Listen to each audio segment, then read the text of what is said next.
somewhere in Washington, D.C., in the White House, in the State Department, in the Situation Room. A document is sitting on a desk. 14 points.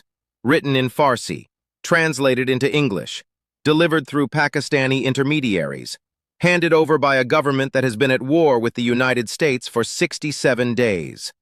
Iran's peace plan.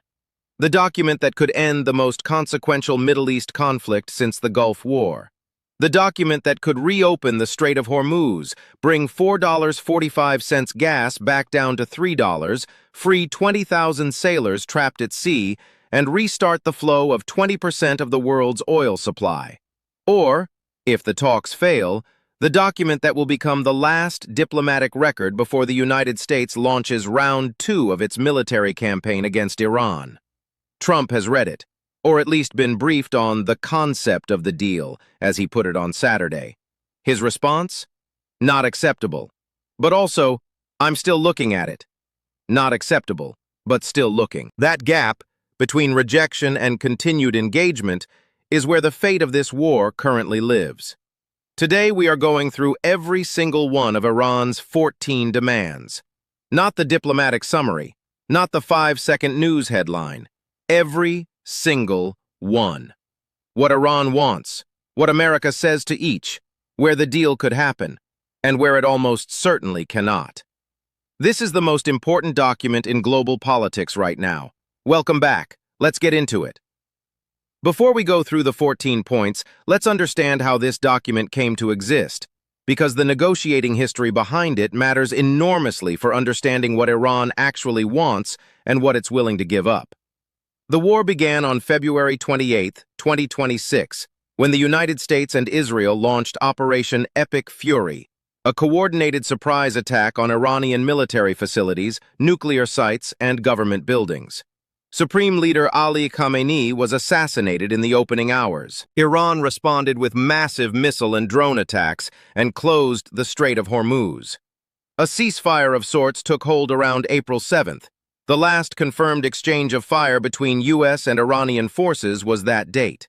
Trump told Congress on the 60-day mark that hostilities have terminated, but the strait remained closed.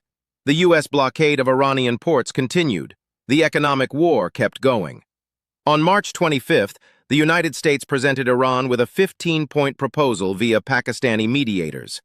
The American plan called for a 1-month ceasefire while both sides negotiated, the dismantling of Iran's nuclear facilities at Natanz, Isfahan, and Fordo, a permanent commitment from Iran to never develop nuclear weapons, handover of Iran's enriched uranium stockpile to the IAEA, international monitoring of all nuclear infrastructure, and a complete restructuring of Iran's nuclear program. Iran's response to the American plan was a 10-point counterproposal on April 7th, the same day the last exchange of fire occurred. Trump said the 10-point plan was a significant proposal, but not good enough. Then came the 14-point plan, submitted by Iran on approximately May 1st, delivered through Pakistan. Iran's most comprehensive, most detailed, most serious peace proposal since the war began. It was structured in 3 phases, with a 30-day deadline to resolve all issues. It was framed explicitly as a rebuttal to America's 15-point plan, and it contained demands that cover everything from nuclear weapons to war reparations to the future governance of the Strait of Hormuz. Trump said on Saturday he'd been briefed on the concept of the deal. On Sunday, he told Khan News it was not acceptable. On Tuesday, he paused Project Freedom to make space for a deal. The document is not dead. It is the only game in town. Here's what it says. Iran's 14-point plan is structured in 3 phases. Phase 1 is designed to happen within 30 days, transforming the current fragile ceasefire into a complete end to the war. Let's go through Phase 1's demands. Demand 1. End the war completely within 30 days. Iran's most fundamental demand is that this not be another ceasefire extension. The United States proposed a 2-month ceasefire while both sides negotiated. Iran rejected this explicitly. Tehran wants a termination of the war, not a pause but a full, permanent end to hostilities committed to within 30 days. Why does this matter? Because Iran has watched Russia use ceasefires to regroup and rearm. Iran does not want a 60-day pause that allows the United States to rebuild its military options and restart strikes at a later date. Either the war ends, genuinely, permanently, or Iran keeps the strait closed as leverage. America's position. The U.S. wants to sequence the deal differently. Ceasefire first, then nuclear negotiations, then permanent settlement. Iran's demand that everything be resolved within 30 days is, from Washington's perspective, an attempt to force concessions under time pressure before adequate verification mechanisms can be established. Demand 2. A non-aggression pact between the U.S., Iran, and Israel. In Phase 1, Iran wants all three parties, United States, Iran, and Israel, to sign a formal non-aggression pact, a legal commitment that none of them will attack the others. This is politically almost impossible for the United States. America cannot legally bind Israel to a non-aggression pact that limits Israel's future military options without Israel's agreement. And Israel has shown no willingness to commit to never striking Iranian targets again, particularly given that Iran's nuclear program remains a direct security threat. But from Iran's perspective, a non-aggression pact is the essential foundation of everything else. Without a commitment that America and Israel won't strike again the moment a deal is signed, Iran has no incentive to give up its leverage: the Strait, the nuclear program, the missile arsenal. Demand 3. Gradual reopening of the Strait of Hormuz. After the non-aggression pact is signed, Iran proposes gradual reopening of the strait, with Iran taking charge of clearing the sea mines it has laid. This is a crucial detail. Iran is not proposing that America come in and sweep the mines. Iran is proposing that Iran clear its own mines at its own pace under its own supervision. This has enormous strategic implications. If Iran controls the mine-clearing process, Iran retains the ability to slow down or stop that process if it believes other conditions of the deal are not being met. The gradual reopening is also a mechanism for Iran to extract compliance from the other parties. If sanctions are not lifted fast enough, if frozen assets are not released, the mine clearing can be paused. Demand 4. U.S. lifts its blockade of Iranian ports. Simultaneously with the strait reopening, Iran demands the United States end its naval blockade of Iranian ports. The blockade, which has turned away 48 Iranian vessels in 20 days, has been a significant source of economic pressure on Tehran. America's position. The blockade is the U.S.'s primary leverage in the negotiations. Lifting it without verified Iranian compliance on nuclear and security issues gives up leverage before the most important concessions are secured. Washington has said the blockade will remain in place even while Project Freedom is paused. Demand 5. Withdrawal of U.S. forces from Iran's periphery. Iran demands that American military forces be withdrawn from areas surrounding Iran, specifically the naval and air assets that have been deployed to the Persian Gulf, Arabian Sea, and Gulf of Oman since the war began. This is one of the most controversial demands. The United States has maintained a robust military presence in the Gulf for decades, not just for the Iran war, but as part of its broader Gulf security commitments to Saudi Arabia, the UAE, Qatar, and Bahrain. A full withdrawal from Iran's periphery could be interpreted to include those long-standing deployments. America's position. A complete withdrawal is not on the table. Some reduction of the specific war-related force posture might be negotiable, but America's regional military presence is not. Phase 2 of Iran's 14-point plan addresses the nuclear question, and this is where the deal is most likely to either come together or collapse entirely. Let me give you the full picture of where both sides stand. Where Iran stands on nuclear weapons. Iran insists its nuclear program is peaceful. It has, throughout the war, maintained access to more than 400 kilograms of highly enriched uranium. Enough, American intelligence estimates, to produce multiple nuclear weapons if further processed. Iran suspended cooperation with IAEA inspectors at the start of the war, and its centrifuge enrichment facilities, some significantly damaged by strikes but not destroyed, retain meaningful production capacity. Where America stands. Trump has called the nuclear question a red line. He wants complete dismantlement of Iran's nuclear weapons-capable infrastructure. He wants Iran's enriched uranium stockpile handed over to the IAEA. He wants permanent monitoring. And he wants all of this before the war can be considered truly over. Iran's Phase 2 proposal. Here is what Iran is actually offering on the nuclear question. And it is more than many people realize, though considerably less than what America demands. Iran proposes a 15-year freeze on uranium enrichment. For 15 years, Iran would not enrich uranium beyond civilian fuel levels. After 15 years, it would resume enriching to 3.6%. The level used for civilian nuclear power reactors, well below weapons grade.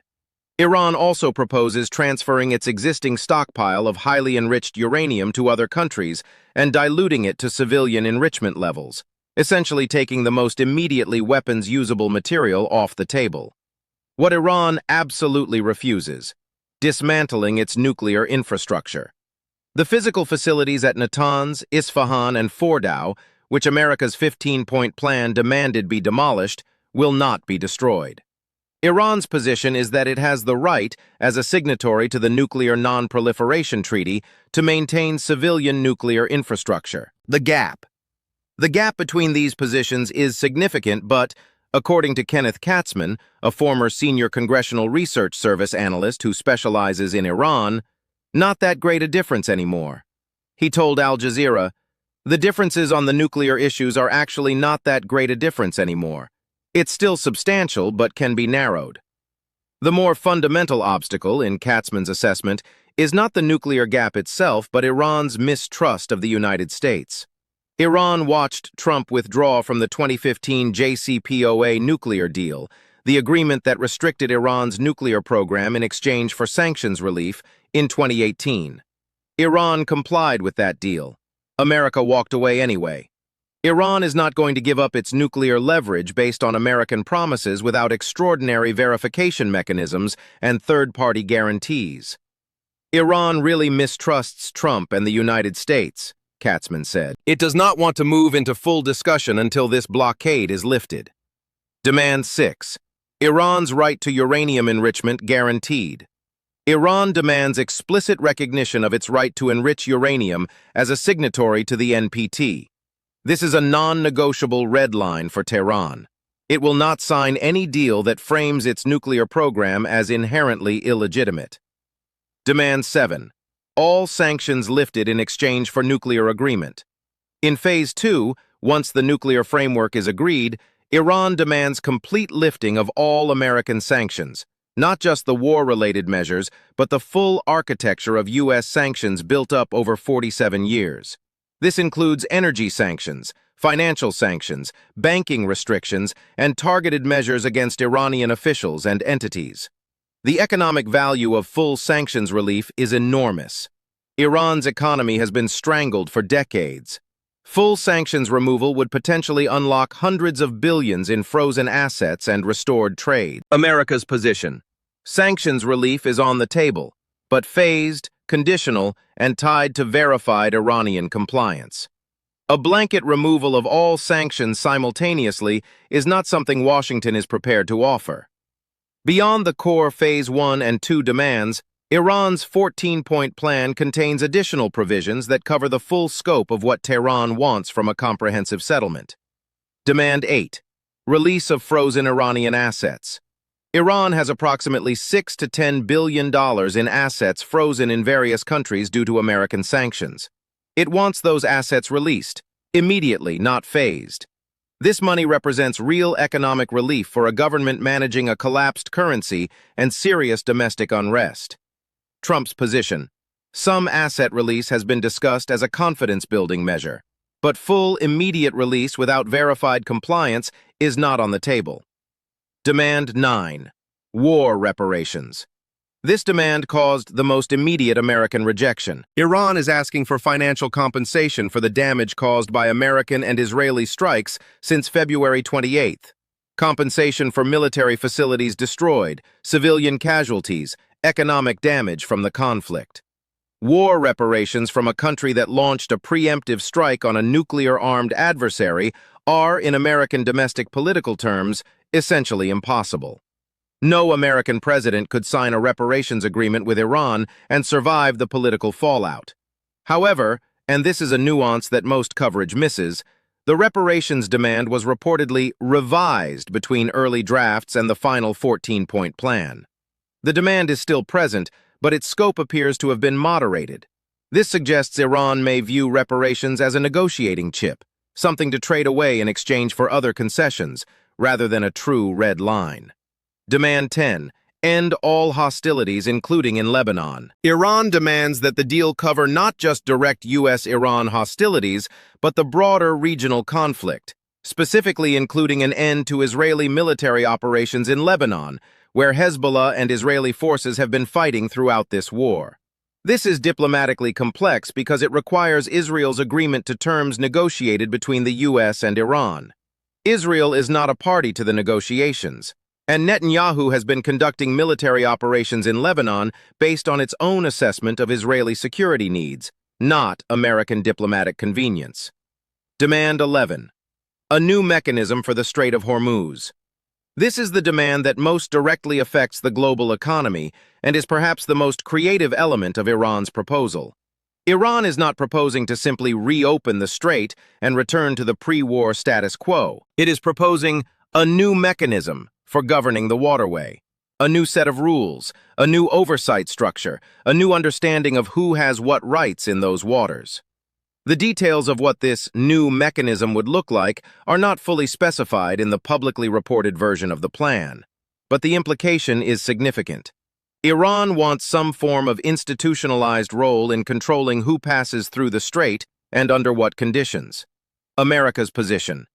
The Strait of Hormuz is an international waterway with established navigation rights under the UN Convention on the Law of the Sea. A new mechanism that gives Iran a gatekeeping role is something Washington, and every other maritime nation, would resist. But here is the strategic reality. Iran already has a de facto gatekeeping role. Ships that try to transit without Iranian permission get attacked. Iran is simply proposing to formalize what it has already established by force. Demand 12. No discussion of nuclear issues until Phase 1 is complete. Iran's foreign ministry stated explicitly, "At this stage, we do not have nuclear negotiations."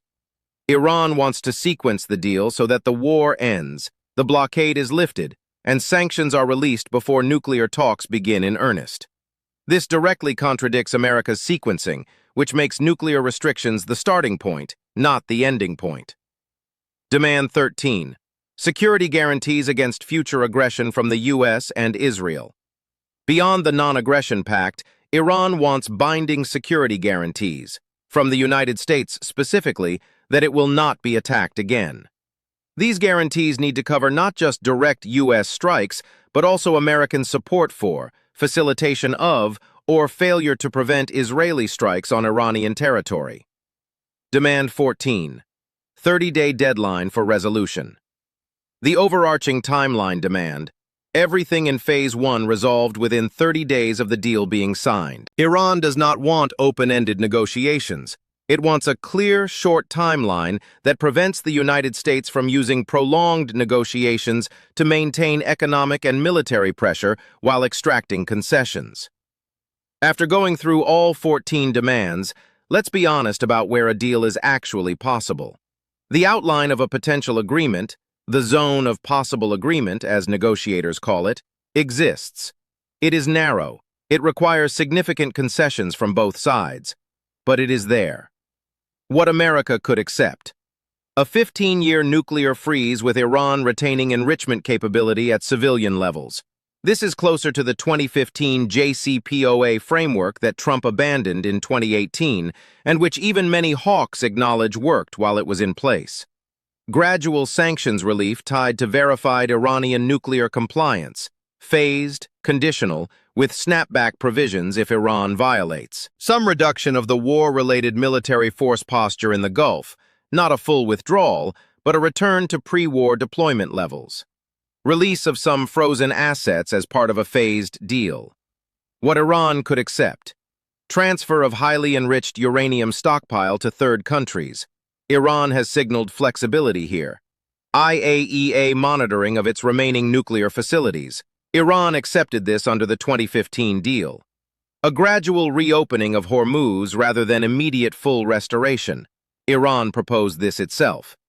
Delay of reparations discussions, or trading them away for sanctions relief. Where the deal breaks down, the nuclear sequencing issue is the biggest obstacle. Trump wants nuclear restrictions before economic relief. Iran wants economic relief before nuclear discussions. This chicken and egg problem has no obvious solution without a bridging mechanism, possibly one proposed by China or Pakistan as neutral intermediaries. The non-aggression pact involving Israel is the second major obstacle. Binding Israel to a U.S.-Iran non-aggression framework requires Israeli buy-in that Netanyahu has not provided and may not provide. And the 30-day deadline is almost certainly too short. The 2015 JCPOA took 2 years to negotiate. A comprehensive settlement covering war termination, nuclear restrictions, sanctions relief, Hormuz governance, and regional security is not achievable in 30 days. But Iran knows this. The 30-day demand is a negotiating position, not a hard deadline. If Iran's 14-point plan fails, if the gap between the two sides proves unbridgeable, what happens next? Trump has been clear. If Iran misbehaves, strikes will resume. The IRGC intelligence branch has been equally clear. America's only options are an impossible military operation or a deal. The impossibility of the military option is real but overstated. America could strike again. It could degrade more of Iran's military infrastructure. It could target the shore-based missile systems that threaten Hormuz. It could attempt to forcibly sweep the mines and establish military control of the shipping lane. But each of these options has costs, in ships, in sailors' lives, in oil prices, in global economic damage, in American domestic political support, that military planners have already calculated. The Joint Chiefs did not want to go to war with Iran in the first place. Their private assessment of the cost of forcibly reopening Hormuz was the warning Trump dismissed before Operation Epic Fury. That assessment has not changed. The deal is not guaranteed, but it is the least bad option for both sides. And the 14-point plan, despite its maximalist demands, is Iran's genuine attempt to find an exit from a war that is costing both countries enormously. Republican midterm elections are in November. Gas prices are the most politically sensitive economic indicator for American voters. Every month that Hormuz stays closed is another month of $4.45 national average gas prices. Trump knows this. Iran's negotiators know this. And that shared knowledge is the foundation of whatever deal eventually gets made. 14 points, on Trump's desk, reviewed, rejected, but still being discussed. That gap, between not acceptable and still looking, is where the fate of the global economy currently lives. The deal is possible. The outline exists. The obstacles are real but not insurmountable. What happens next will be determined in the coming days, in meetings between Iran's foreign minister and China's foreign minister in Beijing, in back-channel communications through Pakistani intermediaries, and in whatever Trump decides before he boards Air Force One for Beijing. The 14 demands are on the table. Now you know every single one. Share this video with someone who needs to understand what's actually being negotiated. Hit like if this gave you the full picture. Subscribe for the next one. We're covering every development as it happens. See you there.